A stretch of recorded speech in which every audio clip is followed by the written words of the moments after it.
Hello everyone, अस्सलाम वालेकुम, नमस्ते, सत श्री अकाल एंड जय श्री राम। कैसे हैं आप लोग? आई होप आप लोग बिल्कुल ठीक होंगे और मैं भी बिल्कुल ठीक हूँ, एकदम बढ़िया। आज की वीडियो आपके लिए लेकर आई हूँ। वीडियो का टाइटल होने वाला है India beats China and USA in digital transaction. So ये वीडियो है जिस पर आज हम लोग रिएक्शन देंगे बाय वर्ल्ड अफेयर्स। यकीनन आपको वीडियो अच्छी लगेगी, काफ़ी चीज़ें हमें जानने को मिलेंगी, जैसे कि हमें हमेशा से ही जानने को कुछ ना कुछ मिलता ही रहता है। तो ये चलते हैं वीडियो की तरफ और रिएक्शन देते हैं। So let's start.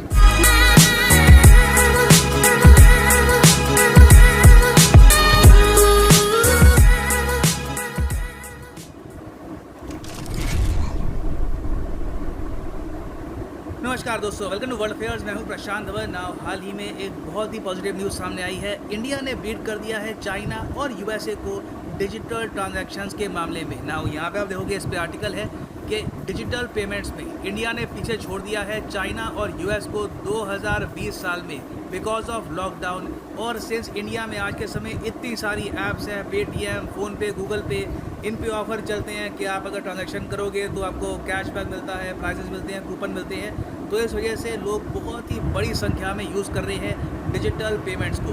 ना आपके बारे में क्वेश्चन आएगा कि सुन के अच्छा लग रहा है, but is this really true? I mean China, US, ये काफ़ी बड़ी इकोनॉमीज़ हैं, इनकी पर कैपिटा इनकम इंडिया से काफ़ी ज़्यादा है। तो फिर भी हम यहाँ पर कह सकते हैं, जिस तरीके से नीति आयोग के सीईओ यहाँ पर लिख रहे हैं अमिताभ कांत साहब, कि डिजिटल ट्रांजैक्शंस के मामले में इंडिया ने सरपास कर दिया है चाइना को। तो देखो, यहाँ पे हम बात कर रहे हैं वॉल्यूम्स की, कि कितनी ट्रांजैक्शंस हुई है। हम यहाँ पर ट्रांजैक्शंस की वैल्यू की बात नहीं कर रहे। ऑब्वियसली आप अगर बात करोगे वैल्यू की, तो एक आम चाइनीज़ नागरिक, अमेरिकन नागरिक, ये ज़्यादा कमाते हैं कंपेयर टू इंडियन सिटीजन्स। तो इनकी जो ट्रांजैक्शन है इसकी वैल्यू भी ज़्यादा होगी। तो हम उसकी बात नहीं कर रहे, हम ओवरऑल बात कर रहे हैं कि ट्रांजैक्शंस कितनी हुई है। चाहे भारत में हमारे यहाँ 20 रुपये, 30 रुपये, 500 रुपये, छोटी ट्रांजैक्शंस भी बहुत ही बड़े स्केल पर होती हो, जो बिल्कुल होती भी है। उसकी वजह से इंडिया ने टॉप किया है इस इंडेक्स को, और इंडिया ने पूरी दुनिया को हरा दिया है in overall volume of digital payment transactions. ना यहाँ पे आप अगर सोचें, अच्छा नंबर्स में, वो तो ठीक है, देखो नंबर्स में भी ये कर पाना बहुत बड़ी बात है, ये बहुत ही सिग्निफिकेंट है। मैं चाहता हूँ कि आप इस रिपोर्ट की जो इम्पोर्टेंस है इसको जेन्युइनली अप्रिशिएट करें। रघुराम राजन, हमारे आरबीआई के फॉर्मर गवर्नर, इन्होंने भी इसको नोट में लिया है। इन्होंने भी यहाँ पर ये कहा है कि जिस तरीके से भारत ने डिजिटल पेमेंट्स राइज कर रही है, ये काफ़ी रिमार्केबल है। और ऑफ कोर्स इससे रिस्पॉन्सिबिलिटी भी बढ़ती है सेंट्रल बैंक्स की। और जब हम बात कर रहे हैं कि भारत में ओवरऑल चाइना से भी ज़्यादा नंबर्स में हुई हैं digital transactions, even though China की पॉपुलेशन हमसे काफ़ी ज़्यादा है और वहाँ पे ज़्यादा लोग पॉवर्टी से बाहर निकल चुके हैं, ज़्यादा लोग यूज़ करते हैं स्मार्टफोन्स, ज़्यादा लोगों के पास एक्सेस है टू द इंटरनेट। तब भी हमने अगर चाइना को बीट कर दिया, इट स्पीक्स वॉल्यूम। इससे हमको ये भी पता लगता है कि ग्राउंड लेवल पर इंडिया में बहुत तरक्की हो चुकी है डिजिटल पेमेंट्स के मामले में। ना यहाँ पे आप क्वेश्चन पूछेंगे, अच्छा ठीक है, तो कोई इसका कुछ इंडेक्स आया है जिन्हें बताया है कि टॉप कंट्री कौन सी है, बॉटम कंट्री कौन सी है? तो देखिए, प्रॉपर इंडेक्स तो नहीं है, मगर डेफिनेटली टॉप 10 कंट्रीज़ को इन्होंने रैंक किया है अपनी रिपोर्ट में। और रिपोर्ट ये तैयार करी है ACI वर्ल्ड वाइड ने। रिपोर्ट का नाम है prime time for real time. Now ACI world wide ये क्या है? कोई इंडियन कंपनी है? कहाँ की है? देखो, ये एक मल्टीनेशनल कॉरपोरेशन है और दुनिया भर में इनके बहुत सारे बड़े कस्टमर्स हैं। स्टेट बैंक ऑफ इंडिया इनका बहुत बड़ा ग्राहक है। हाल ही में स्टेट बैंक ऑफ इंडिया के जो ATM है, इनको अपग्रेड किया गया, इनको ज़्यादा बेहतर बनाया गया। इसका जो कॉन्ट्रैक्ट है ये दिया गया था ACI को। इन्होंने बहुत ही बड़े स्केल पर स्टेट बैंक ऑफ इंडिया के जो लाखों ATMs हैं ऑल ओवर इंडिया, इनको अपग्रेड करने का काम स्टार्ट कर दिया है। तो आप समझ सकते हैं कि ये कोई छोटी कंपनी नहीं है। ओवरऑल ये बहुत से बैंक्स हैं दुनिया भर में, उनको हेल्प करते हैं। तो इनकी ये रिपोर्ट है और इन्होंने अपनी रिपोर्ट में यहाँ पर ये बताया है कि ओवरऑल इंडिया में हुई है 25 बिलियन से भी ऊपर ट्रांजैक्शंस बाय वॉल्यूम। यहाँ पे हम बात कर रहे हैं। यहाँ पे आप देखोगे नंबर 1 है इंडिया, नंबर 2 पे आपको दिखेगा चाइना, फिर पीछे है साउथ कोरिया। जी हाँ, साउथ कोरिया भी बहुत ही इम्प्रेसिव यहाँ पे परफॉर्मेंस दिखा रहा है। इवन दो साउथ कोरिया की जो आबादी है ये काफ़ी कम है कंपेयर टू UK, US। आबादी साउथ कोरिया की रफली 5 से लेकर 6 करोड़ के आसपास की है। तब भी बहुत ही बड़े स्केल पर यहाँ पे डिजिटल रेवोल्यूशन आया है और लोग यहाँ पर यूज़ कर रहे हैं डिजिटल ट्रांजैक्शंस को। US यहाँ पे आपको काफ़ी पीछे दिखेगा। इसके कई रीज़न है। देखो, जो कंट्रीज़ टॉप पे है आप नोटिस करेंगे, वहाँ पे 2020 में लगे थे बहुत ही स्ट्रिक्ट लॉकडाउन। अगर आप कोविड-19 पेंडेमिक को अच्छे से फॉलो कर रहे हैं, किस तरीके से यहाँ पे कंट्रीज़ अफेक्ट हुई हैं, आपको याद होगा। कि साउथ कोरिया में काफ़ी बड़े स्केल पर लॉकडाउन लगा था, काफ़ी वहाँ पर टेस्टिंग हो रही थी। तो लॉकडाउन के टाइम में लोगों ने बहुत ही बड़े स्केल पर कैशलेस जो ट्रांजैक्शंस हैं उसको यूज़ किया। तो इसलिए हमने देखा है कि साउथ कोरिया की जो ट्रांजैक्शंस हैं ये काफ़ी हाई हैं। चाइना बाय डिफ़ॉल्ट अपनी पॉपुलेशन की वजह से हमेशा टॉप 3 में रहता ही है, मगर इंडिया में सिंस लॉकडाउन इस वक्त बहुत लंबा था, काफ़ी लंबे समय तक लोग घर में ही रहे हैं। कई बार लोग एटीएम भी नहीं जा पाए, कई लोग जो एटीएम जाना भी चाहते थे, थोड़ा सा डर था वहाँ पे कि ये बीमारी फैल ना जाए, तो इसलिए भी लोगों ने शिफ्ट कर दिया टू फ़ोनपे, टू ये गूगल पे और वेरियस और जो ऐप्स है, digital transactions to be exact. तो इसलिए हमने देखा है कि इन कंट्रीज़ में जहाँ पे लॉकडाउन लगा है, यहाँ पे जो ट्रांजैक्शंस है बड़ी हैं। यूएस में ट्रांजैक्शन जो हैं ओवरऑल इतनी ज़्यादा नहीं हुई है कंपेयर टू अदर कंट्रीज़। एक और फैक्टर यहाँ पर ये भी है कि क्रिप्टो करेंसीज, प्राइमरली बिटकॉइन, देखो बिटकॉइन एक टाइप की क्रिप्टो करेंसी है। क्रिप्टो करेंसीज आज के टाइम में आपको मिल जाएगी, हज़ारों लाखों टाइप की हैं। तो यूएस पे हमने ये देखा है कि क्रिप्टो करेंसीज का यूज़ बहुत ज़्यादा है। तो सिंस इंडिया में क्रिप्टो करेंसी हम लोग प्रॉपरली यूज़ करते नहीं है, एक्चुअली ना के बराबर यूज़ करते हैं, और यूएस में इसकी यूजेज लगातार बढ़ रही है। तो इस वजह से भी हम देख रहे हैं कि रियल टाइम ट्रांजैक्शंस यहाँ पे हैं काफ़ी कम। और इंडिया के बारे में देखो, इस रिपोर्ट ने बात करी है एक्सटेंसिवली। ये यहाँ पर स्पेसिफिकली मेंशन करते हैं 2014 साल का। ये कह रहे हैं कि 2014 से हम देख रहे हैं कि डिजिटल ट्रांजैक्शंस में सिग्निफिकेंट इंप्रूवमेंट आई है। इन्होंने यहाँ पर नोटबंदी का जो कंट्रोवर्शियल निर्णय था इसको भी कवर किया है। इन्होंने ये कहा है कि 2016 में जो नोटबंदी हुई थी उससे 86% जो कैश है ये कर दिया गया था डिमोनेटाइज। उसकी वजह से भी कई लोग इलेक्ट्रॉनिक पेमेंट्स की तरफ शिफ्ट हुए और लोगों को एक तरीके से इंट्रोडक्शन मिला कि ये भी एक फॉर्म है पेमेंट का, ऐसे भी लोग कर सकते हैं पेमेंट। और फिर साथ ही साथ जो आधार का सिस्टम है वो भी बढ़ाया गया। और 2017-18 आते वक्त 80% इंडियंस हैं जिनके पास एक प्रॉपर बैंक अकाउंट है। ये एक रिमार्केबल अचीवमेंट है। आज के समय 80% से भी ऊपर इंडियंस हैं जिनके पास एक प्रॉपर बैंक अकाउंट है। ये परसेंटेज 2014 से पहले थी सिर्फ 53%। अब यहाँ पे आप सोचेंगे ऑल राइट, मगर अमेरिका जैसी जो कंट्रीज़ हैं वहाँ पर तो 99.99% लोगों के पास होगा बैंक अकाउंट, सबके पास डॉलर्स होंगे, everyone is living a good life. Not quite. मैं हमेशा आप सबको आर्टिकल्स दिखाता हूँ, रिपोर्ट्स दिखाता हूँ, ये भी कोशिश करता हूँ कि रिपोर्ट्स के लिंक आपको मिले ताकि आप खुद जाके भी रिसर्च करें, खुद देखें दुनिया को कि जो दुनिया आपको बस मूवीज़ में दिखती है सिर्फ दुनिया वैसी नहीं है, उसके बियॉन्ड भी बहुत कुछ है।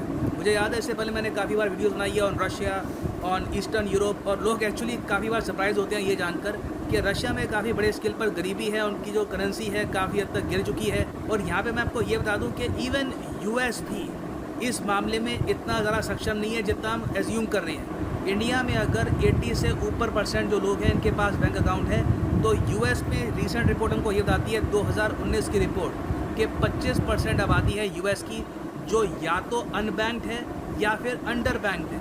ये मैं आपको बता दूँ 25% आबादी ये ज़्यादातर बिलोंग करती है अफ्रीकन अमेरिकन कम्युनिटी को, हिस्पैनिक कम्युनिटी को। यहाँ पे वाइट स्किन लोग आपको ना के बराबर मिलेंगे, ये काफ़ी हद तक रियलिटी है।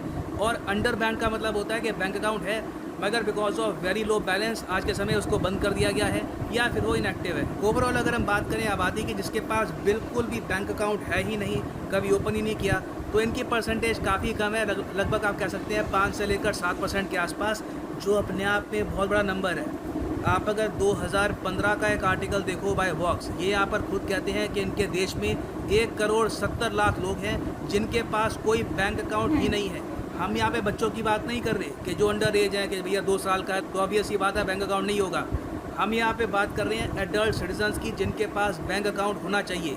तो यहाँ पे आप समझ सकते हैं कि भारत में इतने बड़े स्केल पर लोगों के बैंक अकाउंट खोलना कितनी बड़ी बात थी। और एक बार एक आदमी का बैंक अकाउंट ओपन हो गया तो आपको पता है कि उसके बाद में वो डिजिटल ट्रांजैक्शंस भी कर सकता है। उसके बैंक अकाउंट में अगर 5,000 रुपये भी हैं तो भी वो छोटे स्केल पर 100 रुपये की 200 रुपये की जो ट्रांजैक्शंस हैं वो कर सकता है थ्रू फ़ोनपे, थ्रू गूगल पे, वेरियस और ऐप्स हैं। सो इसलिए देखा गया है कि जो इंस्टेंट पेमेंट्स होती हैं, जो यूपीआई के थ्रू होती है, जो ऐप्स के थ्रू होती हैं, ओवरऑल इंडिया की जो टोटल ट्रांजैक्शंस हैं उसका 15.6% है।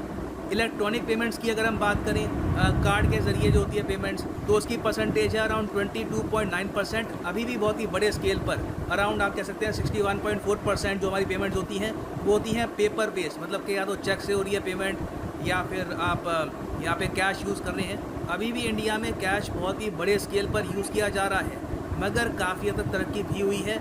और ये रिपोर्ट अब कैलकुलेट ये करती है कि 2025 साल में, मतलब रफली आप कह सकते हैं सिर्फ 4 साल बाद, इंडिया की ओवरऑल जितनी भी पेमेंट्स होती हैं उसमें से 71.7% पेमेंट्स होंगी थ्रू डिजिटल मोड, जो बहुत अच्छी बात है। इससे देखो ओवरऑल करप्शन कम होता है, ब्लैक मनी का यूज़ काफ़ी हद तक कम होगा, सरकार के पास प्रॉपर डेटा होगा कि लोग कहाँ पर खर्च रहे हैं, किस तरीके से खर्च रहे हैं। और कल को अगर मान लो इंडिया में हमको सिस्टम इंट्रोड्यूस करना है यूनिवर्सल बेसिक इनकम का, तो हम प्रॉपरली कर भी पाएंगे। मैं आपको बता रहा हूँ, हमारा देश इस वक्त काफ़ी हद तक रेडी है यूनिवर्सल बेसिक इनकम के लिए। कोई बड़ी बात नहीं है कि 2024 के चुनाव में कोई एक पॉलिटिकल पार्टी एक प्रॉपर रोड मैप लेकर आए यूनिवर्सल बेसिक इनकम का। ना यहाँ पे आप अगर सोचेंगे कि अच्छा 2025 तक ही 71% से भी ऊपर जो ट्रांजैक्शंस हैं ये होगी फ्रॉम डिजिटल मोड, क्या ये पॉसिबल है?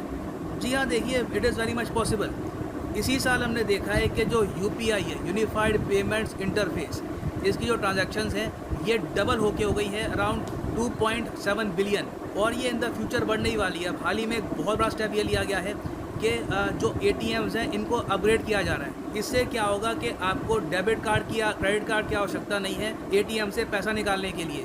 आप सीधा ATM में जाओगे, अपनी UPI ऐप आप यूज़ कर सकते हो और कॉन्टैक्टलेस तरीके से आप निकाल पाओगे कैश। ये भी एक रेवोल्यूशनरी तरीका होगा फॉर ट्रांजैक्शन। और उसके अलावा 2021 के बजट में हमारी वित्त मंत्री ने ये भी कहा है कि सरकार 1500 करोड़ रुपए खर्चेगी to promote digital payments in India. इसके लिए कोई स्कीम लेके आएंगे, अभी तक स्कीम आई नहीं है, मगर मोस्ट प्रॉब्ली स्कीम एक ये इंट्रोड्यूस करेंगे इन द नियर फ्यूचर। तो देखो डिजिटल ट्रांजैक्शंस का बढ़ना एक बहुत ही बड़ा पॉजिटिव साइन है फॉर इंडियन इकोनॉमी, और उम्मीद यही करते हैं कि बहुत ही जल्द इस रोड मैप के हिसाब से यूनिवर्सल बेसिक इनकम भी हम इंट्रोड्यूस करें। तो इसी नोट के साथ वीडियो करते हैं ख़त्म। उम्मीद करता हूँ काफ़ी कुछ यहाँ पे आपको जानने को मिला होगा। Thank you for listening and as always. So guys, ये वीडियो थी प्रशांत धवन की, और इसमें इन्होंने बताया है कि इंडियन ट्रांजैक्शंस जो हैं, डिजिटल ट्रांजैक्शंस, वो दूसरी कंट्रीज से ज़्यादा मतलब टॉप पर हैं। अभी जो है वो फर्स्ट नंबर पर आता है, इंडिया आ रहा है। तो अब वही बात आ जाती है कि इंडिया में इस एडवांस टेक्नोलॉजी को बहुत ज़्यादा ही ये लोग जो है वो कर रहे हैं। लेकिन अभी जैसे इन्होंने डेबिट कार्ड और क्रेडिट कार्ड की बात की कि उसको भी एडवांस बनाया जा रहा है, तो आपको ऐप यूज़ करना पड़ेगा। और अभी वैसे आई डोंट नो कि आप लोगों की यहाँ पर इस तरह का कोई सिस्टम है कि नहीं है, वैसे होना तो चाहिए या होगा, खैर वो तो आप मुझे कमेंट बॉक्स में बताइएगा। तो यहाँ पर जो नॉर्मली मेरा जो बैंक अकाउंट्स हैं उसमें ये है कि जो है हम से भी निकाल सकते हैं जाकर पैसे। जैसे कि बैंक अकाउंट किसी अपने जो बैंक अकाउंट जहाँ का है, मतलब जिसका बैंक अकाउंट है, उस इंसान को जाना होगा उसी बैंक की ब्रांच में, कहीं पर भी आप चले जाओ, उसी बैंक का ATM होना चाहिए, ATM, और उसमें जाके आपने सिर्फ थंब लगाना है और अपना जो है वो एक NIC नंबर जो आधार कार्ड होता है आपका, वो उसमें लिखना होता है, नंबर लिखना होता है, एंड देन आपको थंब लगाना है। तो आपको फिर वही है जो भी आपको निकालने हैं पैसे, वो आप सेम प्रोसीजर पे कर लें विदाउट कार्ड, मतलब कार्डलेस पेमेंट है ये। तो अब इसमें जो है ये एप्लीकेशन का इस तरह से बता रहे हैं कि ATM जाकर आपको एप्लीकेशन यूज़ करनी होगी। खैर एप्लीकेशन का तो इसमें ऐसा कोई प्रोसीजर है नहीं। एप्लीकेशन में तो आप घर से ही जो है वो आप ट्रांजेक्शन वगैरह कर सकते हैं, लेकिन अगर कैश निकालना है तो फिर इस तरह से हमारा यहाँ का सिस्टम है, बट आई डोंट नो कि वहाँ का क्या सिस्टम होगा। लेकिन एक चीज़ है कि भारत में ट्रांजेक्शन्स वगैरह बहुत ज़्यादा होती हैं, मतलब हर चीज़ मैंने आजकल नोट किया है कि भारत में जितनी भी ज़्यादा से ज़्यादा चीज़ें हो रही हैं उसमें यही हो रहा है कि टॉप पे आ रहा है भारत हर चीज़ में। अभी ट्रांजैक्शन में भी देखें टॉप पे आया है। और जैसे कि इन्होंने बताया कि हम लोग समझते हैं कि दूसरी कंट्री के लोग जो होते हैं वो बहुत ज़्यादा अमीर होंगे, यूरोप के हम लोगों से बहुत ऊपर हैं, लेकिन वही बात आ जाती है जैसे कि इन्होंने भी बताया। और एक अच्छी बात है, हमें हमारी नॉलेज के लिए भी बहुत अच्छा है कि इन्होंने कहा है कि जो बैंकिंग अंडर बैंक या फिर मतलब जिनके पास बैंक ही नहीं है, अकाउंट ही नहीं है, तो उनकी जो क्वान्टिटी में 25% बताई है, जबकि भारत में 20% ऑलमोस्ट लोग जो हैं जिनके पास नहीं है बैंक सर्विस। लेकिन 80% बहुत ज़्यादा मायने रखते हैं। इवन तो मैं ये समझती हूँ कि हमारे यहाँ पर तो मैंने नोट किया है कि पाकिस्तान में स्पेशली ऐसे बहुत सारे लोग होंगे जिनके पास तो बैंक ही नहीं है, बैंक अकाउंट ही नहीं है। बैंक अकाउंट क्या, उनके पास फ़ोन तक यूज़ करने को नहीं होता। मतलब गांव देहात के जो लोग होते हैं मोस्टली मैंने उनको देखा है, उनके पास ज़्यादातर फ़ोन नहीं होता और बैंक अकाउंट तो दूर की बात है, उनको पता ही नहीं कि कैसे बैंक यूज़ करना है। तो खैर ये एक बहुत बड़ी बात है और हमें हमारी इमेजिनेशन हमेशा यही होती है कि यार वो लोग कितने अमीर हैं, वो इतने अच्छे दिखते हैं, लेकिन एक्चुअली वहाँ पर भी गुर्बत होती है। यूरोप में भी ऐसा नहीं है गुर्बत नहीं है, और स्पेशली वो जो काले हैं मैंने उनको ज़्यादातर देखा है इस तरह की चीज़ें करते हुए, चोरी वगैरह और इस तरह के मामला बहुत ज़्यादा होते हैं। और मेरे साथ भी एक बार हुआ था दुबई में, जब मैं दुबई में थी तो मैंने टैक्सी करवाई थी लुलू स्टोर तक, तो मेरा तकरीबन बनता था 10 दिरहम बनता था, तो उन्होंने मुझसे लिए 75 दिरहम। जस्ट 5 to 10 मिनट्स की राइड थी, तो ड्राइव थी, तो उसमें ये था कि मुझे पता नहीं था, लेकिन वो उसने मेरा फ़ायदा उठाया और मेरा फर्स्ट वो राइड थी वहाँ की मतलब लोकल टैक्सी की। तो खैर उसने तो मुझे बिल भी नहीं दिया था, लेकिन अगर आप कभी दुबई चाहें तो प्लीज़ आप अगर टैक्सी का ट्रैवल करें, वैसे तो अवॉइड करें टैक्सी, लेकिन अगर आप टैक्सी में जाते हैं तो पहले मीटर ऑन करवाएं, ठीक है, और उसके बाद फिर जब आप उतरने लगें तो पेमेंट से पहले आप उनसे बिल ज़रूर रिसीव करें। बिल रिसीव करेंगे तो इट्स मीन कि आप जो है ना आपके साथ कोई फ्रॉड नहीं हुआ। लेकिन अगर आपने बिल दिए बगैर आपने पेमेंट कर दी है और बिल नहीं दिया तो इट्स मीन कि आपके साथ फ्रॉड हो चुका है। तो क्योंकि ये लोग मोस्टली फ्रॉड करते हैं, नया समझकर ये लूटने की कोशिश करते हैं और बिल नहीं देते क्योंकि रिकॉर्ड नहीं होता।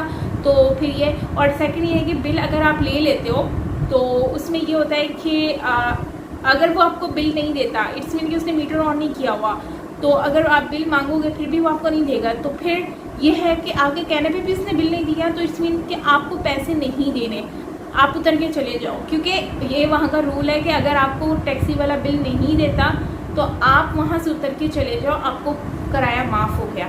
तो ये प्रोसीजर होता है। खैर मुझे तो इतना आइडिया नहीं था उस वक्त, लेकिन मेरे साथ चीट हुआ था। तो खैर टैक्सी में दूसरी तरफ चली गई, लेकिन यही बात करती कि इस तरह से गुर्बत है लोगों में और लोग लूट मार भी करते हैं। ये चीज़ मैंने खुद मेरे साथ एक्सपीरियंस हुआ है। तो हम लोग ये समझते हैं कि वहाँ पर तो इतने अच्छे हालात चल रहे हैं, एक्चुअली ऐसा कुछ नहीं है, हमारे सिर्फ आँखों का धोखा होता है और कुछ नहीं होता। सो गाइज़ ये थी हमारी आज की वीडियो और बहुत खुशी हो रही है कि भारत को इस तरह से ट्रांजैक्शन में भी आगे निकलते हुए देखकर, डिजिटल और हर उस चीज़ में जो कि दुनिया में टॉप पे आ रही हैं और उनको हाईलाइट भी होते हैं और उसमें भारत का नाम हाईलाइट हो रहा है, तो इसमें बहुत खुशी होती है। सो खैर गाइस ये थी हमारी आज की वीडियो। आई होप कि आपको अच्छी लगी होगी, अच्छी लगी हो तो प्लीज़ लाइक कीजिएगा और सब्सक्राइब करना तो बिल्कुल मत भूलिएगा, और अपना कोई एक्सपीरियंस हो तो वो भी कमेंट बॉक्स में ज़रूर बताइएगा, अच्छा लगेगा। सो मिलते हैं नेक्स्ट वीडियो के साथ, अपना तब तक के लिए ख्याल रखिएगा। मैं